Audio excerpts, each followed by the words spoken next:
নীতি আয়োগৰ অধ্যক্ষ কোন ৰাষ্ট্ৰপতি গৃহমন্ত্ৰী প্ৰধানমন্ত্ৰী নে ওপৰৰ কোনোটো নহয় শুদ্ধ উত্তৰটো হৈছে এই অপচন কেইটাৰ ভিতৰত শুদ্ধ কোনটো প্ৰধানমন্ত্ৰী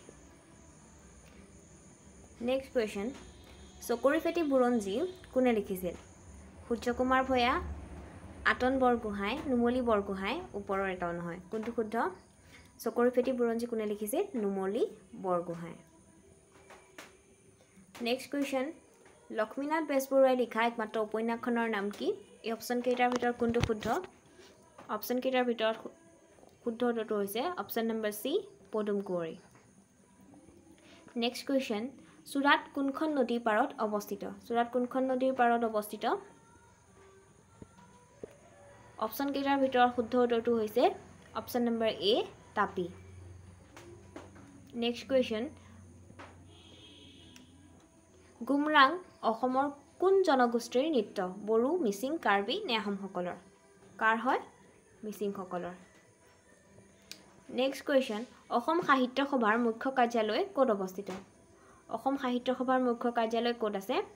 অপচন নম্বৰ সি যোৰহাটত নেক্সট কোৱেশ্চন লক্ষ্মীনাথ বেজবৰুৱাই ৰচনা কৰা প্ৰথম নাটকখনৰ নাম কি প্ৰথম নাটকখন কোনখন হয় পাছনি লিটিকাই নুমল নে কোনটো নে ওপৰৰ কোনো এটা নহয় শুদ্ধ উত্তৰটো হৈছে অপচন নম্বৰ বি লিটিকাই নেক্সট কোৱেশ্চন কপৌ ফুলক অসমৰ ৰাজ্যিক ফুল হিচাপে কেতিয়া ঘোষণা কৰা হয় কপৌ ফুলক অসমৰ ৰাজ্যিক ফুল হিচাপে 2003 চনত অপচন নম্বৰ ডি ঘোষণা কৰা হয় ঠিক আছে নেক্সট কোৱেশ্চন বাংলাদেশত বৰাক নদী কি নামেৰে জনা যায় বাংলাদেশত বৰাক নদী অপচন নম্বৰ ডি মেঘনা নামেৰে জনা যায়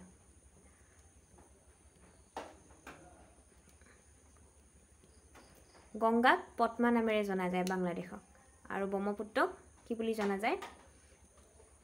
যমুনা বুলি জনা যায় মনত ৰাখিবা দেই পদ্মা গংগাক বাংলাদেশত পদ্মা নামেৰে জনা যায় আৰু ব্ৰহ্মপুত্ৰক যমুনা বুলি জনা যায় মানে বাংলাদেশত আৰু এতিয়া বৰাক নদী কি নামেৰে জনা যায় মেঘনা নামেৰে জনা যায়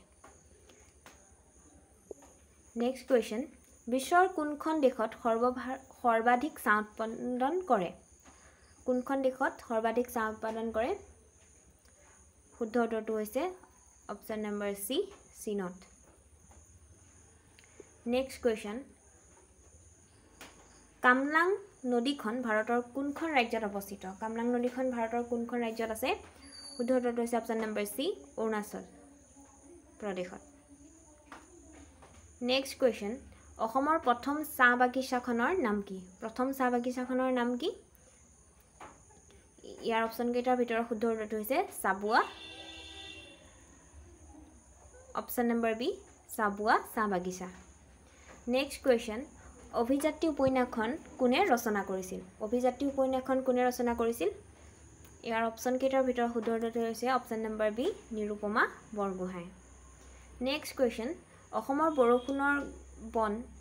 নেক্সট কোৱেশ্চন অসমৰ বৰষুণ বন গৱেষণা প্ৰতিষ্ঠানটো ক'ত অৱস্থিত বৰষুণৰ বন গৱেষণা প্ৰতিষ্ঠানটো ক'ত অৱস্থিত শুদ্ধ উত্তৰটো হৈছে অপচন নম্বৰ এ যোৰহাট নেক্সট কোৱেশ্চন নামেৰি বন্যপ্ৰাণী অভয়াৰণ্য কোনখন জিলাত আছে নামেৰি বন্যপ্ৰাণী অভয়াৰণ্য তলৰ কোনখন জিলাত আছে অপচন নম্বৰ সি শোণিতপুৰ জিলা নেক্সট কোৱেশ্চন উপন্যাস সম্ৰাট বুলি কোনজন অসমীয়া সাহিত্যিকক জনা যায় উপন্যাস সম্ৰাট বুলি আমি কাক জানো ৰজনীকান্ত বৰদলৈ ৰসৰাজ বুলি লক্ষ্মীনাথ বেজবৰুৱাক জনা যায় নেক্সট কোৱেশ্চন প্ৰাচীন মহাভৈৰৱ মন্দিৰ কোনখন চহৰত আছে মানে ঠিক আছে কোনখন চহৰত আছে অপচন কেইটাৰ ভিতৰত অপচন নম্বৰ ডি তেজপুৰত আছে নেক্সট কোৱেশ্চন ইয়াণ্ডাবু সন্ধি কেতিয়া স্বাক্ষৰিত হৈছিল ইয়াণ্ডাবু সন্ধি কেতিয়া স্বাক্ষৰিত হৈছিল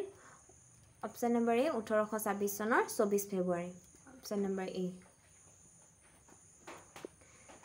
পল্লাদ চৰিত্ৰ গ্ৰন্থখনৰ ৰচক কোন শুদ্ধ উত্তৰটো হৈছে অপচন নম্বৰ সি হেম সৰস্বতী আহোম সাম্ৰাজ্যৰ শেষৰ ৰাজধানীখন কি আছিল শুদ্ধ উত্তৰটো হৈছে অপশ্যন নম্বৰ ডি যোৰহাট আৰু প্ৰথমখন হৈছে চৰাইদেউ নেক্সট কুৱেশ্যন কোনজন আহোম ৰজাই বৰবৰুৱা আৰু বৰফুকন পদ সৃষ্টি কৰিছিল শুদ্ধ উত্তৰটো হৈছে option number A Pratap Singha next question Srimanta শংকৰদেৱৰ প্ৰথম নামঘৰ ক'ত প্ৰতিষ্ঠা কৰিছিল শুদ্ধ উত্তৰটো হৈছে option number B Bordowa next question Lachit দিৱস কেতিয়া পালন কৰা হয় লাচিত দিৱস কেতিয়া পালন কৰা হয় অপশ্যন কেইটাৰ ভিতৰত শুদ্ধ উত্তৰটো হৈছে option number D 24 November next question প্ৰথম অসমীয়া কথা কবিতাৰ ৰচক কোন প্ৰথম অসমীয়া কথা কবিতাৰ ৰচক কোন শুদ্ধ উত্তৰটো হৈছে option number A Jatindranath Duwara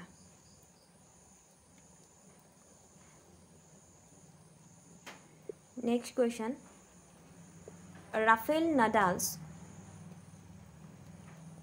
Rafale নাডালছ কোনবিধ খেলৰ লগত জড়িত শুদ্ধ উত্তৰটো হৈছে অপশ্যন নম্বৰ ডি টেনিছ খেলৰ লগত জড়িত নেক্সট কুৱেশ্যন অসমৰ আটাইতকৈ ডাঙৰ চাহ বাগিচাখনৰ নাম কি অসমৰ আটাইতকৈ ডাঙৰ চাহ বাগিচাখনৰ নাম কি হৈছে মুনাবাৰী অপশ্যন নম্বৰ এ মুনাবাৰী চাহ বাগিচা ঠিক আছে নেক্সট কুৱেশ্যন জোনবিল মেলা অসমৰ কোন জিলাত পালন কৰা হয় জোনবিল মেলা অসমৰ অপশ্যন নম্বৰ সি মৰিগাঁও জিলাত পালন কৰা হয় নেক্সট কুৱেশ্যন বায়ু চাপ জুখিবলৈ ব্যৱহাৰ কৰা যন্ত্ৰটোৰ নাম কি শুদ্ধ উত্তৰটো হৈছে অপশ্যন নম্বৰ এ বেৰমিটাৰ নেক্সট কুৱেশ্যন ভাৰতীয় সংবিধানৰ আমাৰ ৰাষ্ট্ৰীয় মুৰব্বী কোন ভাৰতৰ সংবিধান মতে আমাৰ ৰাষ্ট্ৰীয় মুৰব্বী কোন শুদ্ধ উত্তৰটো হৈছে অপশ্যন নম্বৰ বি ৰাষ্ট্ৰপতি নেক্সট কুৱেশ্যন শহীদ কুশল কোঁৱৰৰ জন্ম ক'ত হৈছিল কুশল কোঁৱৰৰ জন্ম ক'ত হৈছিল শুদ্ধ উত্তৰ হৈছে অপশ্যন নম্বৰ ডি তেজপুৰত হৈছিল